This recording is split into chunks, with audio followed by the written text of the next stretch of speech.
Hey everyone, today we're going to be creating a circuit to light up an LED. You need a couple of wires, your LED, a resistor, and a 9-volt battery. And here's an example. Okay, when we connect the circuit, lights up. So let's get started. I'm going to minimize this, and we're going to look at something you can see a little easier to build it. Alright, so zooming in, we have our LED, our resistor, our 9-volt, and a breadboard here. Okay.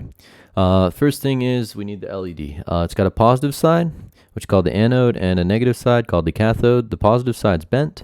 Or in your case, it just might be a longer side than the negative side, which is the shorter side. So take your LED, put it on the breadboard, and we're going to connect a wire. Now on your breadboard, each row here has a metal strip underneath it, and it connects the entire row. So where this positive side is plugged in to this row, you can connect a wire and it will attach to this positive side automatically, okay, through the metal strip underneath. And we're going to connect that positive side to the positive terminal of the battery.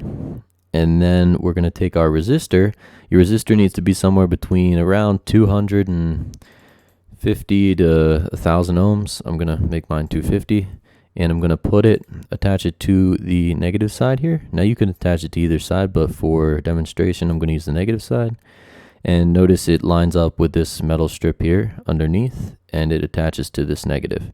Now the current's going to run up through the positive, through the LED, down through here, and then we need to attach this side to the negative terminal of the battery. And when we do that, your LED should light up.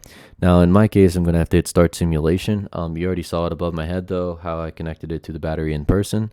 But this will light it up, right? And if you want to kind of color your wires, the negative would be like a black wire and the positive might be red. All right, and if I start it, LED lights up and it says, hey, you don't have a high enough resistor, so maybe I use a resistor of, let's say 350. And that warning will go away. So that's nice about the simulation is you get a little bit of extra information. But of course, I think in the real one here, I have a 1,000 ohm resistor, but same concept.